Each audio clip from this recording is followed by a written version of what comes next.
Voilà, je vois qu'il est 18h30, donc il est l'heure pour nous de démarrer ce séminaire de ce soir, ce webinaire. Pour ceux qui ne me connaissent pas, je suis Fabrizio Panarotto, Senior Advisor Life and Pension chez Unilink Insurance.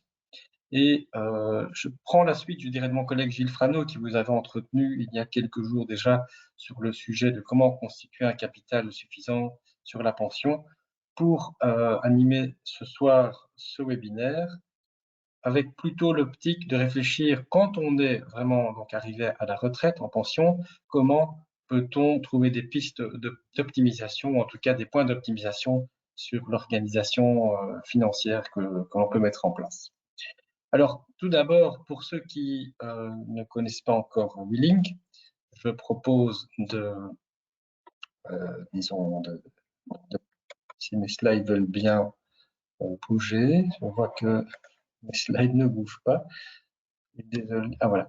De vous rappeler que nous sommes donc actifs en matière d'assurance et pension, de placement et solutions bancaires. Nous sommes également actifs au niveau du conseil en immobilier d'investissement et également au niveau de vos crédits à but immobilier. Willink est présent dans l'ensemble de la Belgique, de Bruges à Arlon, en passant par Bruxelles, Brabant-Wallon, Brabant-Flamand, Liège, Namur et d'autres bureaux. Nous avons environ 110 000 clients donc dans notre portefeuille et plus de 350 collaborateurs dans les différentes branches que j'ai détaillées ci-dessus. Notre mission, c'est tout au long de votre vie, je dirais de vos projets de vie, d'assurer avec vous et vos autres conseillers aussi votre sécurité financière, votre protection, votre organisation financière. Le but est que vous puissiez vivre vos projets et nous vous sécurisons. You live, we secure. Alors pour ce soir, on va rentrer évidemment dans le vif du sujet. Je voulais juste au niveau pratique vous signaler que vous avez dans l'écran du webinaire la possibilité d'un chat, donc d'envoyer éventuellement vos questions. Et soit en fin d'exposé, soit demain ou dans les jours qui suivent, je me ferai un plaisir de répondre à vos questions personnelles, dépendant de leur complexité. Je vais dire, on vous répondra de façon individuelle de toute façon. Donc n'hésitez pas, si certaines questions vous viennent, à les passer à travers le chat. C'est toujours agréable d'avoir un échange à ce niveau. Alors voilà le programme pour ce soir. C'est un programme, je dirais, voilà, où il y a de la matière. On va essayer de passer ces différents sujets pour pouvoir vous accompagner dans ces réflexions sur l'optimisation de votre, je dirais, situation de senior ou de retraité aujourd'hui. Un petit rappel, je reprends un slide de mon collègue Gilles Frano qu'il avait présenté il y a quelques jours pour, disons, mettre en évidence la notion de long terme et de l'inflation, qui sont quand même deux points extrêmement importants à prendre en compte quand on s'organise autour des 60-65 ans ou un peu plus pour assurer en général le maintien d'un niveau de vie qu'on a défini.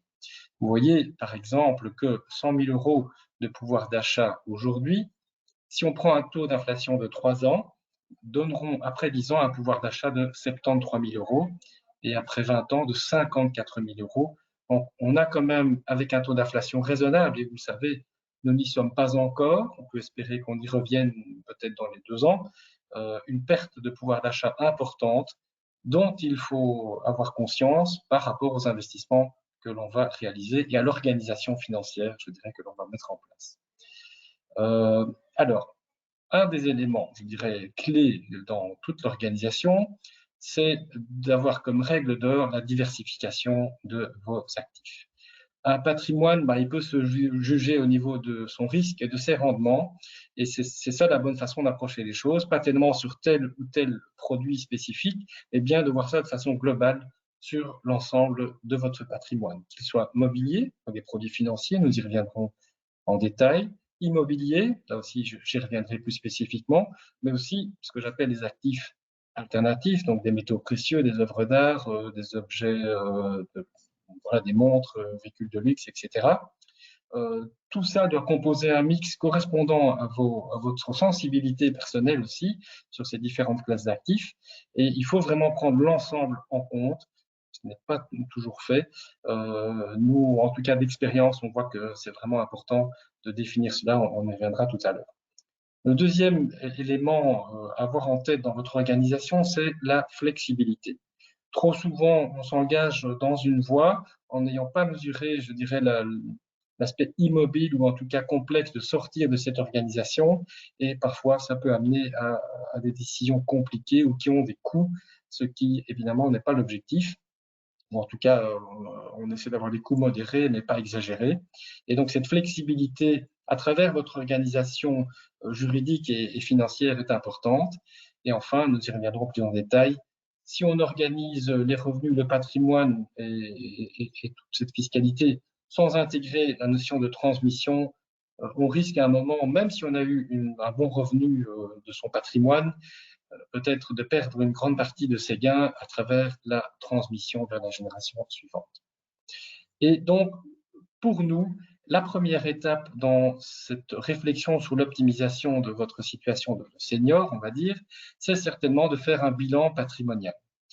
Le bilan patrimonial devra tenir compte de l'espérance de vie et pour rappel, aujourd'hui, elle a évidemment par rapport à 1996, comme vous voyez dans le slide, quand même substantiellement augmenté. Et de façon générale, on considère, pour faire simple, que quand vous arrivez à 65 ans, l'espérance de vie est certainement de 20 ans, voire 25 ans. J'ai plutôt tendance à prendre ce chiffre-là. On sait qu'un des deux dans le couple aura de grandes probabilités, en tout cas, d'arriver à une espérance de vie encore de 20 à 25 ans. Donc, comme vous l'avez vu dans le tableau tout à l'heure, il faut tenir compte de cette espérance de vie et de l'inflation, et dans la mesure du possible, de se protéger contre cette inflation avec des produits d'épargne, par exemple, à taux d'intérêt garanti complété d'une participation bénéficiaire, ce sera les assurances épargne, les actions ou les fonds d'action qui, sur le long terme, 7 à 10 ans ou plus, présentent en général, qui sont bien diversifiés, un supplément de rendement par rapport à l'inflation. Et enfin, l'immobilier, bien sûr, grâce à l'indexation des loyers. Donc, ces éléments-là sont vraiment importants et la démarche de bilan patrimonial est, sur base de notre expérience, absolument indispensable pour pouvoir se poser les bonnes questions, définir vos actifs, vos passifs. Voilà, si vous avez un bien d'habitation personnelle, des biens de rapport, d'autres types d'actifs, du cash, des métaux précieux, etc. Et de l'autre côté, vos passifs, donc vos dettes, vos prêts immobiliers ou vos autres types de prêts personnels par exemple, prêts rénovation, prêts verts donc pour améliorer la situation énergétique du bâtiment. Faire le point de cette situation est important afin d'avoir tous les bons éléments en main et se poser les bonnes questions de la bonne façon. Deuxième élément, recettes dépenses, revenus dépenses. On a souvent la question, tiens, voilà, j'ai une somme disponible de 90 000, 100 000 euros, quel est le bon placement que vous pouvez me proposer? Et si on n'a pas défini au préalable les besoins que le client a, on est un petit peu dans le vide et on répond avec une approche, je dirais, produit, alors qu'il faut vraiment pouvoir se concentrer sur le souhait, les besoins des clients. Est-ce que, par exemple, il y a un gap, un trou à combler entre les recettes d'une part, pension légale, salaire, loyer, et les dépenses? Si tel est le cas, il faudra probablement organiser pour aujourd'hui et les années ou peut-être dizaines d'années à suivre une formule qui permet de combler ce gap aujourd'hui ou plus tard. Et donc, ça va orienter la formule de placement et évidemment aussi la fiscalité qui est liée autour de ça. J'y reviendrai avec un exemple tout à l'heure. Ici, voilà, prenons un exemple de deux personnes qui ont chacune une pension légale de 1 500 euros. C'est quand même l'objectif minimum de notre gouvernement Vivaldi, hein, avec les ajustements qu'ils mettent en place, et un besoin de 4 500 euros. On a donc là un trou à combler, et certainement, dans la réflexion, il y a, le deuxième point ici du slide, des balises, je dirais, à donner au départ, vraiment dans un entretien personnalisé avec vous, suivant votre propre sensibilité, votre historique, dans les deux classes d'actifs principales, l'immobilier donc de rapport et les investissements financiers. Chacun a eu son expérience tout au long de sa vie sur l'un ou l'autre, voire les deux, et c'est important d'en parler pour que l'organisation du patrimoine puisse correspondre à votre sensibilité. Est-ce que vous avez déjà de l'immobilier, vous avez déjà des expériences en immobilier de rapport ou pas? Ou bien avez-vous déjà des expériences heureuses ou pas en termes d'investissement financier sur les marchés? Parlons-en, définissons les problèmes, les couacs que vous avez peut-être rencontrés afin de bien objectiver cette sensibilité et définir en termes d'objectifs dans le patrimoine le pourcentage qu'on va pouvoir allouer dans les actifs immobiliers et celui qu'on pourra allouer dans des portefeuilles d'investissement. Il faut vraiment en tenir compte parce que de cela va découler la liquidité. Forcément, on achète un immeuble aujourd'hui, le but n'est pas de le revendre 1 ou 2 ans plus tard. Il y a des frais liés à tout cela, donc on a quand même cette notion d'immobilité, bien sûr. Et au niveau des portefeuilles financiers, voilà, bien orienter le type d'investissement en fonction de l'horizon que l'on se donne, c'est vraiment fondamental et il faut passer par cette étape de définition d'objectifs. Vous le verrez dans mon exemple suivant, souvent, je dirais, pour partager mon expérience, on est dans un rapport de 50-50 ou de 60 en immobilier et de 40 en mobilier. Le Belge, on le sait, a une brique dans le ventre et ça se retrouve aussi dans les différents dossiers que l'on peut traiter. Et je dirais c'est le troisième point ici, mais c'est souvent le premier dans la réflexion. Quel est le montant que l'on souhaite conserver comme disponible à court terme pour se protéger en cas où, de l'imprévu, je dirais? Souvent, on va être amené à se dire, je conserve 6 à 12 mois d'équivalent dépenses, donc peut-être ici 40 000, 50 000 euros dans notre exemple, sur un matelas de sécurité, sur mon compte épargne ou quelque chose d'équivalent. Le rendement en sera très faible, mais j'ai cette disponibilité. Ceci permet alors, pour le reste du patrimoine, de pouvoir se dire, OK, j'investis, je définis mon horizon d'investissement, je définis si j'ai besoin de retrait maintenant ou plus tard, et comme ça, on va pouvoir organiser les choses avec les bonnes questions qui sont posées et le court terme qui est protégé aussi, puisque c'est certainement une préoccupation pour beaucoup d'entre vous, et ça se comprend bien sûr. Ici, j'ai pris dans mon slide suivant un exemple où on a identifié, c'est un cas assez pratique et réel, d'une part, une épargne immobilière, donc un appartement qui est payé, qui est disponible et qui a un revenu locatif net assez réaliste de 3%, donc 750 euros par mois dans le cas présent, et également une épargne mobilière qui a été constituée par des assurances pensions, assurances groupe, PLCI, ce genre de choses, sur lesquelles, avec un investissement financier dans un portefeuille, nous viendrons sur les détails par rapport à cela et la fiscalité, on peut espérer aussi un rendement de 3% net.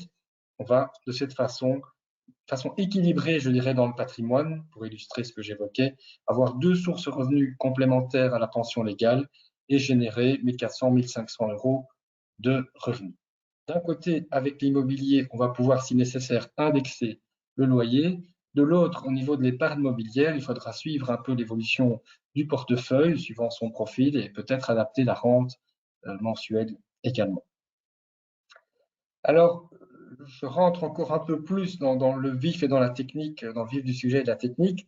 Il faudra évidemment, dans nos choix, dans nos réflexions, tenir compte de tout le volet juridique. Nous avons des législations régionales, on sait en matière de droit de succession, comment se passe une succession, quelle est la mécanique, je dirais, derrière cela.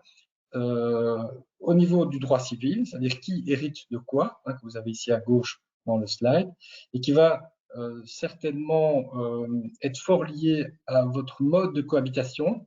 Est-ce qu'il y a un contrat de mariage? Si oui, quelle formule? Communauté légale, séparation de biens, séparation avec une communauté d'acquet, ou bien simplement une cohabitation légale ou de fait. Ce seront des schémas juridiques très différents. Et donc voilà, on a les législations régionales et fédérales qui vont parfois se croiser, puisque la fiscalité des successions est régionale, mais le droit civil, le droit familial, le droit des assurances restent des notions fédérales. Donc, dans nos analyses patrimoniales, nous devons tenir compte de ces différents points afin de pouvoir, in fine, donner la bonne direction aux éléments de patrimoine et faire les bons choix d'investissement aussi. Et surtout, pouvoir maintenir, je dirais, cette optimisation dans le temps. parce qu'on peut être amené à prendre des décisions aujourd'hui, mais peut-être que dans 5 ans, 8 ans, 10 ans, on devra revoir ces situations parce qu'elles sont juridiquement, je veux dire, devenues obsolètes ou doivent être adaptées. On a vu la modification en 2018 du Code des successions et enfin, du droit patrimonial. Donc voilà, il y a des choses à adapter et il faut le suivre, évidemment. Pour rappel, et pour continuer dans l'aspect fiscal, à l'impôt des personnes physiques, aujourd'hui en Belgique, voici le tableau qui va s'appliquer sur les différentes tranches de revenus. Vous voyez que jusqu'à la première tranche de 13 540 €, on a déjà un taux d'imposition de 25%, mais il faut rappeler, c'est en bas dans le slide, qu'il y a une somme exonérée, actuellement 9 050 € pour 2022. Donc voilà, on peut espérer que dans les réflexions actuellement sur la table du gouvernement, cette tranche exonérée soit relevée. Je pense qu'on a de bonnes probabilités que ça se passe. Mais malgré tout, on reste quand même assez vite avec des taux d'imposition très élevés sur la tranche suivante. De 13 000 à 23 900, c'est déjà 40%, et puis 45-50. Donc cela nous amène à, je dirais, à réfléchir sur l'organisation des revenus. On y reviendra dans les slides suivants. Mais déjà, avoir ce tableau à l'esprit est quand même un point important. Vos revenus de retraités, a priori, passent à la moulinette fiscale également. Donc, il faut avoir ça à l'esprit. Alors, une question qui se pose parfois, c'est est-ce que, en tant que retraité, j'ai la possibilité de maintenir éventuellement des revenus complémentaires? Pour résumer les choses en bref, il y a deux situations. Soit vous avez pris votre pension légale à 65 ans ou après 45 ans de carrière ou allocation de transition. Dans ce cas, il n'y a pas de limitation aux revenus que vous pouvez percevoir donc, en tant que retraité. Là, vous gardez vos droits à la pension légale et vous avez vos revenus de l'activité par ailleurs. Attention, évidemment, on va alors continuer à payer les cotisations sociales et on va évidemment être aussi soumis à l'impôt des personnes physiques, suivant le tableau que vous avez vu au slide précédent. On a donc là une situation, je dirais, vite défavorable dès qu'on monte un petit peu dans les montants de revenus annuels, puisqu'on va vite monter dans des tranches d'imposition importantes. Donc, il faut être prudent avec cela, mais parfois, si vraiment d'un point de vue financier, on a besoin d'un complément, en tout cas, dans ces conditions-là, on peut en bénéficier. Dans les autres cas, on aura une limitation des revenus. Et si je prends le cas de l'indépendant, ou beaucoup de clients indépendants, on va être vite limité, ici en l'occurrence c'est le chiffre de 2022, à 7 389 € par an, voilà, ce qui n'est pas énorme. Tout ce qui dépasserait ce montant impliquera dans le même prorata une réduction de la pension légale. Donc ça, il faut quand même être prudent sur ce point-là, il faut l'avoir à l'esprit et en tenir compte dans vos calculs personnels. Alors, certains de nos clients sont actifs via une société profession libérale ou une société de management, de consultance. Et on a souvent la question, est-ce que je maintiens mon activité? Est-ce que je garde ma société? Oui, non. Donc, je voulais ici faire quand même un focus sur ce point-là. Peut-être que certains d'entre vous ont été dans le cas. En règle générale, on va probablement réduire son activité qui avait été faite, je veux dire, à temps plein, entre guillemets, en société, progressivement, peut-être un petit peu avant 65 ans, et peut-être encore continuer après l'âge légal de la retraite pendant quelques années en réduisant l'activité. Alors, le premier point à avoir à l'esprit, c'est que si vous prenez votre pension légale à 65 ans, par exemple, automatiquement, sur base des législations mises en place en 2016, les compagnies d'assurance seront obligées de liquider vos capitaux d'assurance groupe, salariés, ou engagements individuels de pension ou pension libre complémentaire pour indépendants. Donc ça, c'est une mécanique maintenant qui est claire. La prise de la pension légale implique la liquidation des capitaux, normalement au taux favorable, j'y reviendrai tout à l'heure. Dans ce schéma-là, si on continue à rester actif en tant que dirigeant, on a en général le réflexe de stopper ou en tout cas diminuer fortement la rémunération du gérant, qui a par ailleurs touché ses capitaux d'assurance. Et si les revenus continue à être généré au sein de la société. On va utiliser la mécanique de réserve de liquidation, que peut-être certains d'entre vous connaissent, qui consiste à laisser le bénéfice dans la société. Il va être taxé à l'impôt des sociétés, 20 ou plutôt 25% en général, s'il n'y a plus de revenus. Et en payant un précompte complémentaire de 10%, ce qui nous donnera un net de 67,5, on va mettre ce montant en réserve qui pourra alors, au moment de l'arrêt d'activité et de la liquidation de la société, si c'est l'hypothèse retenue, revenir à l'actionnaire. Et de cette façon, en 2, 3, 4 ans, peut-être plus, on va en quelque sorte faire de la société une sorte de caisse d'épargne avec finalement un taux de taxation raisonnable qui vous laisse un net sur une base brute de 100, un net de 67,5. Donc c'est quand même un point vraiment important à avoir à l'esprit pour ceux qui restent encore un peu en activité. Et par ailleurs, le maintien de la société est en général une optimisation très importante pour ceux qui peuvent conserver des charges au niveau de cette société. Le paiement d'un loyer, par exemple, en votre faveur, si vous avez un bureau chez vous, un cabinet médical ou autre, et puis la prise en charge des frais courants, je dirais Internet, téléphone, voiture et autres, qui constituent, à partir du moment où on a vraiment arrêté son activité professionnelle, des charges quand même importantes que vous devez assumer sur vos revenus nets. Ici, on va pouvoir continuer, je dirais, à les assumer sur des revenus bruts. Ce qui nous amène parfois à dire ou à planifier qu'on garde une activité en société, même si elle est réduite, mais en développer aussi bien à l'avance alors un patrimoine immobilier en société pour conserver cette possibilité avec la société de prendre en charge toute une série de frais courants à travers les revenus immobiliers qui sont générés dans cette société qui est devenue une immobilière, par exemple. Alors, ces éléments, je dirais, étant dit, on doit quand même également dans nos réflexions intégrer plusieurs aspects concernant la transmission et la protection du patrimoine. Revoir le contrat de mariage dans ce bilan, c'est indispensable. Penser à définir des testaments, c'est-à-dire donner la direction aux biens, c'est très souvent vraiment fondamental pour éviter les problèmes et les complications qui coûtent souvent beaucoup en cas de décès. Et peut-être envisager déjà des donations tout en gardant le contrôle. C'est tout à fait possible aujourd'hui, des mécaniques existent.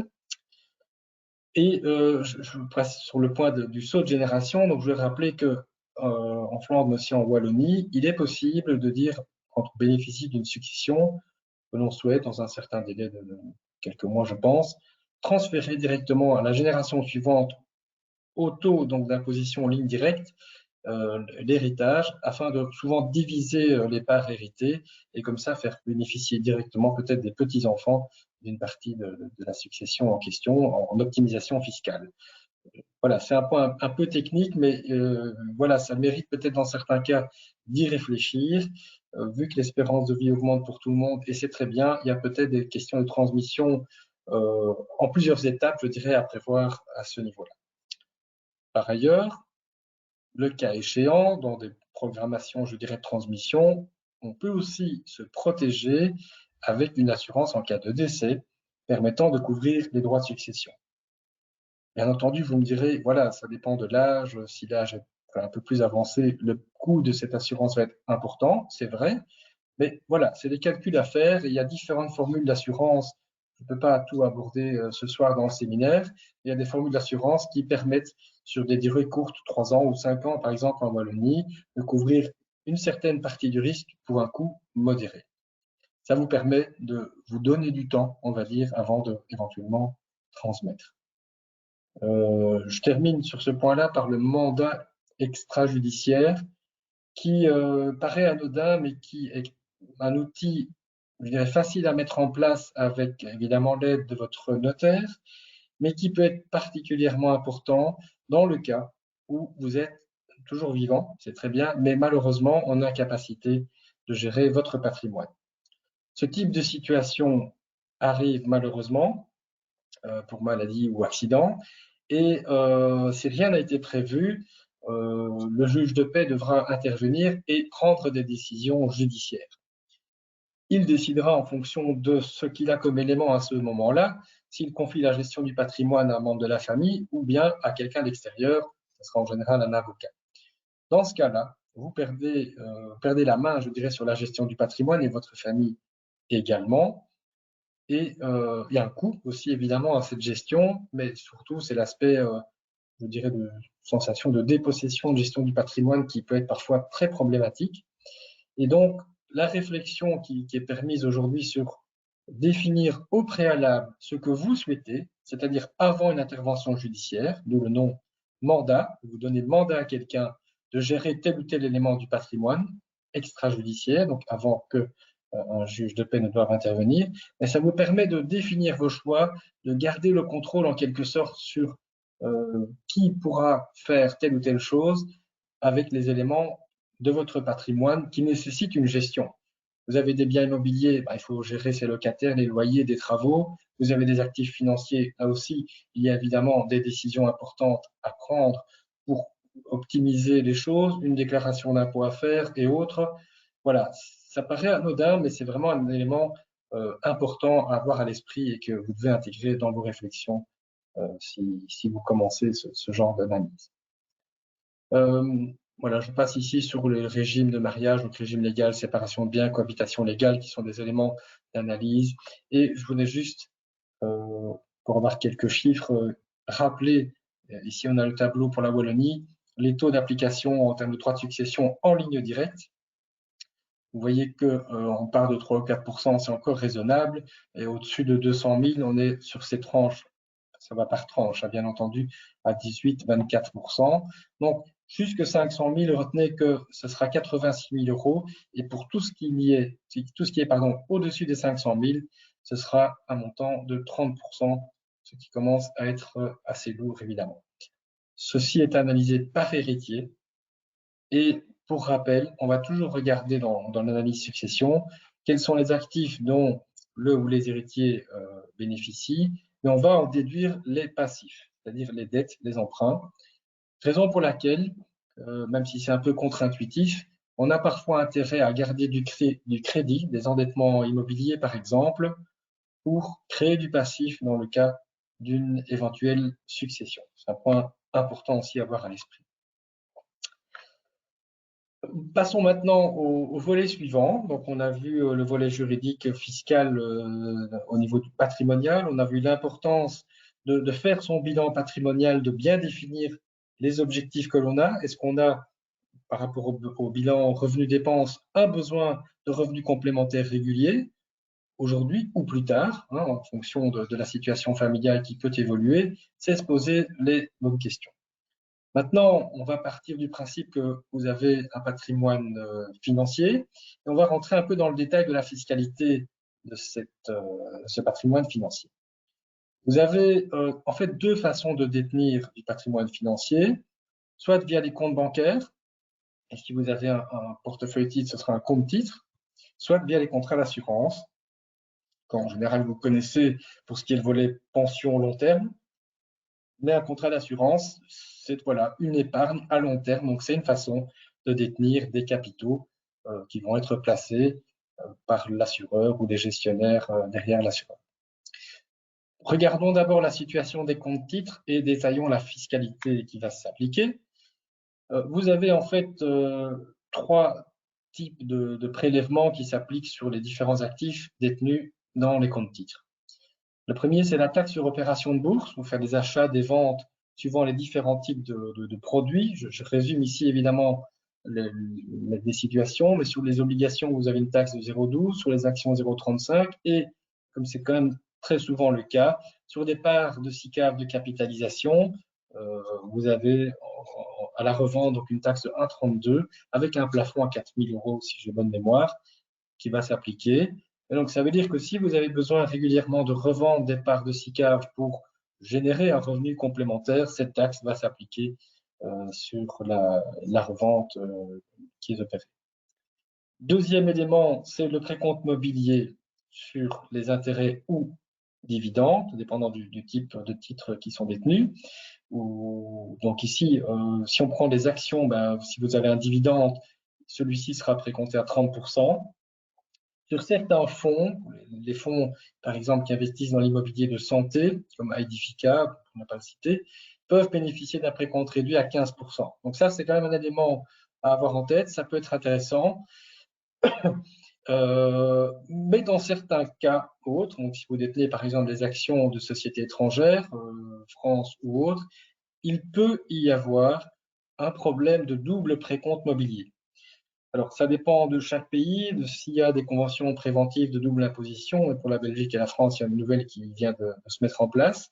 Mais on pourrait arriver à une taxation dans un pays d'origine, je dirais, au précompte mobilier, et une seconde taxation sur ce dividende d'action à 30%, en l'occurrence ici en Belgique. Alors, il y a des possibilités de récupérer 15% dans certains cas. C'est une matière très spécifique et très technique, mais parfois on ne se rend pas bien compte qu'en détenant des titres de différents types de sociétés dans différents pays, on a ce genre de problème qui peut se poser. Il y a des pistes de solutions, en particulier si c'est un fonds qui détient le titre ou si c'est un contrat d'assurance. Enfin, troisième type d'impôt, c'est l'impôt sur la plus-value. Donc, dans les fonds d'investissement, souvent on détient des fonds mixtes, actions, obligations, suivant différents pourcentages de répartition répondant à votre profil de risque. Eh bien, si la part obligataire est supérieure à 10%, pour la plupart des fonds qui ont le passeport européen, il y aura sur la plus-value liée à cette part obligataire ou au produit à revenu fixe, comme le cash, il y aura une taxation sur cette plus-value à 30%. On ne s'en rend pas toujours compte, on ne le voit pas, mais au fur et à mesure des mois et des années qui s'écoulent, ces différents types de taxation sur les rachats, sur le précompte, les dividendes, les intérêts et la plus-value font qu'on a quand même une charge fiscale, je ne dirais pas qu'elle est invisible, mais enfin pas toujours très détaillée et très visible sur la détention en compte titre. Il faut en avoir conscience et je vous invite à vérifier ce point avec vos conseillers, vos banquiers, ou à faire un scanner, je dirais, de la situation. Nous pouvons vous aider là-dessus. Petit rappel pratique, sur le compte épargne, il y a une somme qui est exonérée de précompte. OK, les taux sont très très bas aujourd'hui, mais tout ça peut évoluer, on le voit, et on a quand même ce petit avantage fiscal qu'on avait un peu oublié ces dernières années, mais qui reste quand même à garder à l'esprit. Et sur les dividendes, là aussi, on a sur la première tranche de 800 € une exonération du précompte mobilier, donc c'est toujours bon à savoir et éventuellement à activer. La deuxième façon de détenir un patrimoine financier, c'est d'utiliser l'assurance vie. Et voilà, c'est pas qu'il y en a un qui est meilleur que l'autre, les deux systèmes sont, je dirais, intéressants et complémentaires, mais en tout cas, ils sont différents dans leur fonctionnement et dans leur fiscalité. Et donc, en pratique, au niveau d'un contrat d'assurance vie, on aura une taxe à l'entrée de 2%. Voilà, ça c'est la personne physique qui investit, elle aura cet impôt. Alors, on a des produits de branche 21 ou de branche 23. Donc, branche 21, pour le rappeler, on a un capital garanti, éventuellement un taux X garanti et une participation bénéficiaire.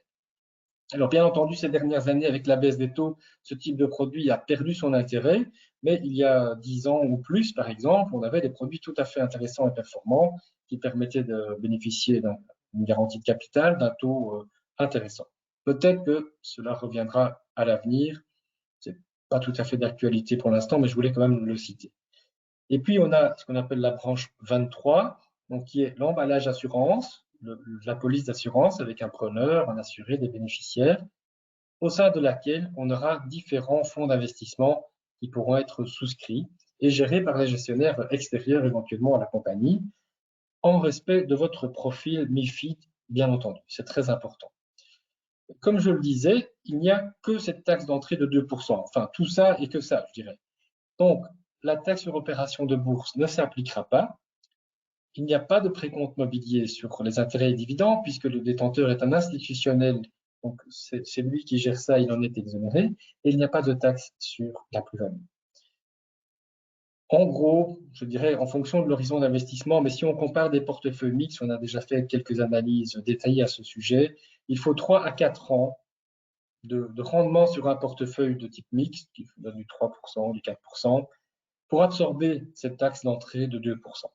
Et ensuite, pour les années suivantes, vous avez un gain de par cette fiscalité différente dans l'emballage contrat d'assurance par rapport au portefeuille titre.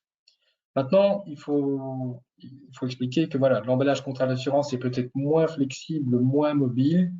Voilà, ça dépend un petit peu des situations. Le portefeuille titre donne un accès très très large à toute une série d'actifs possibles, à voir si ça est utile dans votre cas. Point important, et je l'illustrerai au slide suivant avec un exemple, sur les retraits planifiés, ce que j'appelle une rente, mais c'est techniquement un retrait planifié qui sont possibles même mensuellement. Dans un contrat d'assurance branche 23, la somme qui est versée est nette sans impôt.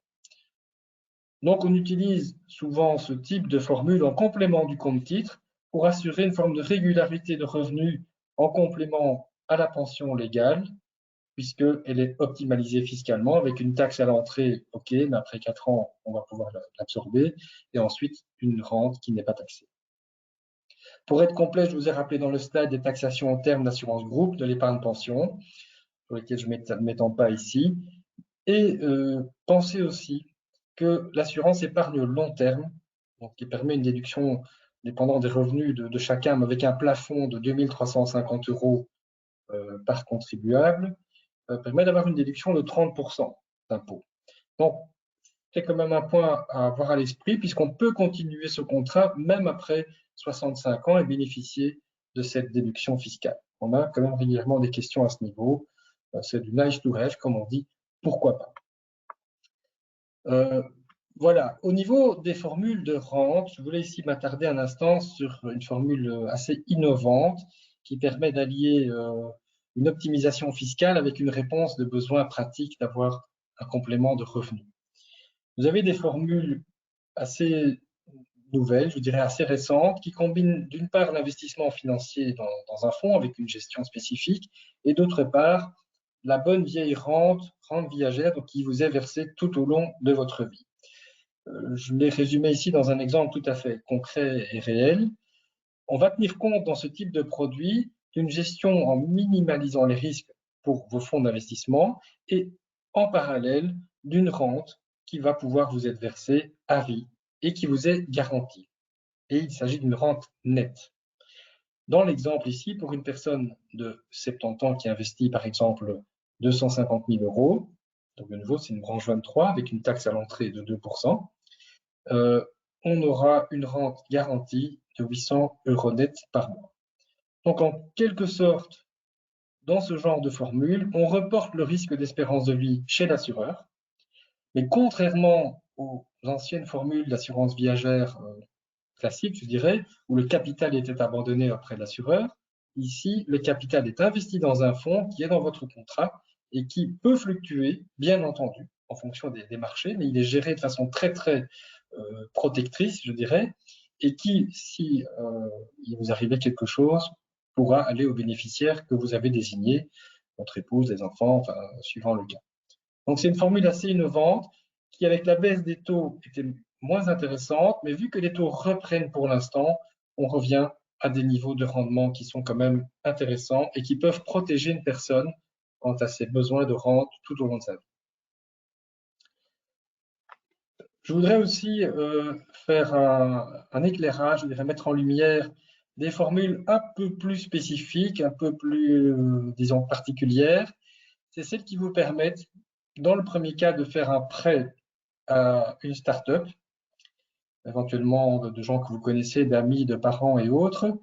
Les 15 630 premiers euros de prêt sont exonérés de précompte mobilier. Alors voilà, c'est la formule spécifique des prêts start-up. Je ne peux pas me rentrer dans le détail ici, ce serait trop long, mais c'est quand même un élément à avoir à l'esprit. Parfois, on est amené à pouvoir faire ce genre de prêt à des entreprises qui sont plutôt en démarrage. Eh bien, on a là aussi un avantage fiscal qui peut être intéressant. Le précompte mobilier, c'est quand même 30% de gagner, donc c'est pas négligeable. La deuxième formule, il ne s'agit pas d'un prêt, mais vraiment d'un investissement que vous pouvez faire en achetant donc des actions ou des parts de société. Alors, il y a deux formules possibles qui ont été mises en place par autorité en Belgique, les startups, donc vraiment les entreprises débutantes ou les entreprises en croissance, donc les scale-up, avec des réductions d'impôts respectives de 30 ou 45%. Il y a différentes conditions à respecter, mais je ne vais pas rentrer dans le détail, ou 25% pour les entreprises en croissance. Donc là, vous voyez, on a quand même des réductions d'impôts potentiellement importantes. Si vous avez peut-être dans l'ensemble du patrimoine des petites sommes à consacrer à ce type d'investissement start-up ou scale-up, vous avez des réductions d'impôts qui sont significatives et il faut en profiter si au moins ça répond à certains de vos souhaits ou certains projets d'investissement que vous pourriez avoir. Alors, on a donc brossé ici le contexte fiscal et financier des produits de portefeuille, on va dire portefeuille ou contrat d'assurance. L'autre grand volet, c'est celui du patrimoine immobilier de rapport, bien entendu. Alors, je voudrais ici rappeler les conditions fiscales de taxation d'immobilier de rapport. Je parle ici en Belgique. Je ne veux pas rentrer dans les taxations gérées dans d'autres pays, ça serait trop complexe. Mais au niveau belge, vous avez évidemment deux niveaux d'imposition. D'abord, le précompte immobilier, qui est dû dans tous les cas, je pense, ou presque. Et vous connaissez. Et deuxièmement, le fait aussi que lorsque vous détenez un bien de rapport à usage résidentiel, donc pour une location résidentielle, vous devez reprendre le revenu cadastral du bien dans votre déclaration fiscale, dans évidemment la case prévue à cet effet, revenu immobilier.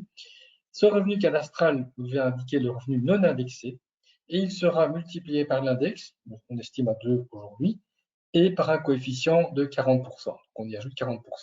Donc concrètement, pour un revenu cadastral de 1 000 €, nous aurons une base imposable, on détermine ici la base imposable de 2 800 €, qui, si vous détenez le bien à deux, sera réparti donc 50-50, par exemple, entre chaque détenteur du bien.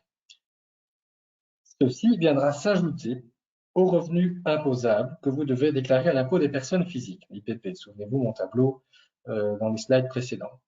Donc, on va vite monter dans des tranches d'imposition de 40% et plus, on est quand même assez vite. Et il faut avoir à l'esprit que les intérêts de crédit à but immobilier, et il ne faut pas nécessairement une hypothèque, le crédit doit être simplement à but immobilier, que vous avez contracté pour ces acquisitions immobilières, et là on va globaliser les revenus, donc ce n'est pas individualisé par bâtiment, je dirais, on va vraiment globaliser les revenus et globaliser les intérêts pour venir les déduire de ces revenus, eh bien ces intérêts sont donc déductibles. Je vais l'illustrer avec un exemple chiffré. Donc ici, j'ai fait un avertissement, extrait drôle, où on voit 5 664,40 de revenus cadastraux donc majorés. Donc il y a eu ce calcul d'indexation des 40%. Le code 106, donc il y a le code 109 qui sont des locations professionnelles. Je ne vais pas les détailler maintenant, mais voilà, ça s'y ajoute. Et en l'occurrence ici, les 5 782,61 € d'intérêt de crédit immobilier viennent en déduction de cette base imposable. Il nous reste donc un revenu net imposable de 1 821,38 € qui viendra s'ajouter au revenu à l'impôt des personnes physiques et qui seront taxés peut-être à 40% en l'occurrence ici. Et donc, clairement, on voit que dans le cas présent, il y a, je dirais, un intérêt fiscal, en tout cas sur le plan fiscal, à se dire, je vais peut-être éventuellement rajouter une tranche de crédit, peut-être pour faire des travaux de rénovation énergétique, par exemple. Je pourrais déduire ces intérêts de ma base imposable. Donc, en quelque sorte, c'est comme si on divisait le taux de crédit par 2. Et si ce sont des travaux à but énergétique, diminuer ma consommation d'énergie, de gaz, électricité et autres. Donc, ça peut être vraiment des calculs très, très gagnants, tant au niveau financier qu'au niveau du budget du ménage, dans le cas présent. Donc, voilà, on a ici une piste d'analyse spécifique sur l'immobilier, ou peut-être pour développer encore de l'immobilier de rapport, si tant est qu'il y a une place pour cela et un intérêt pour cela dans le patrimoine, au regard du bilan global qui a été fait en amont. Voilà ce que je voulais vous dire sur l'immobilier. Je dirais en guise de conclusion ici, et pour vraiment faire la synthèse de nos réflexions, il y a beaucoup d'éléments à prendre en compte si on veut vraiment essayer d'optimiser sa situation patrimoniale, tant aujourd'hui que pour les années à venir. Et donc, la démarche, finalement, ce que j'appelle le diagnostic, me paraît très important pour avoir un bilan patrimonial clair et une situation des revenus-dépenses et la projection en fonction des objectifs que l'on a.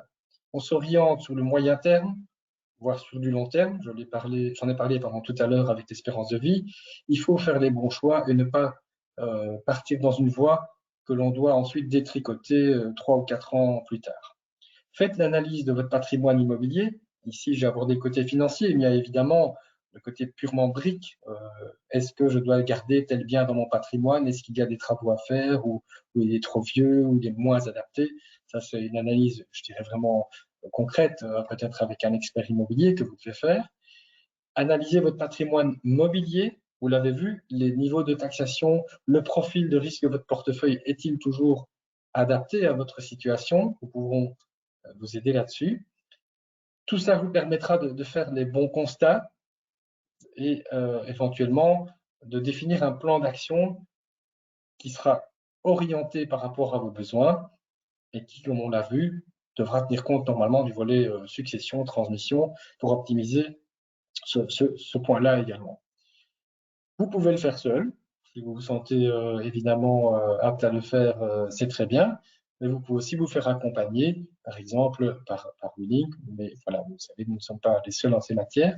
Et je dirais que dans ces différentes matières, on va évidemment toujours collaborer avec vos conseillers, experts comptables, notaires, etc. C'est bien normal. Il faut mettre, je dirais, le savoir de chacun dans toutes ces réflexions. Voilà, nous sommes à peu près arrivés au bout de la présentation. Il me reste à vous remercier de votre présence et de votre attention. Si vous avez donc des questions, n'hésitez pas à les envoyer via le chat.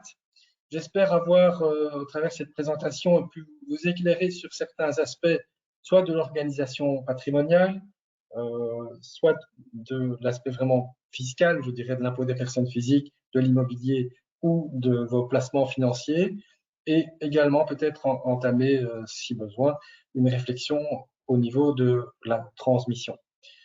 Nous restons à votre disposition, à votre écoute, moi-même ainsi que toutes les équipes de WeLink, pour pouvoir vous accompagner dans ces réflexions, le cas échéant. Je vois qu'il n'y a pas de questions spécifiques sur le chat. En tout cas, n'hésitez pas, si besoin, à nous revenir à ce sujet. Je vous remercie encore pour votre attention. Je vous souhaite une bonne soirée et vous invite déjà à vous inscrire pour le prochain webinaire qui aura lieu le 9 février. Bonne soirée.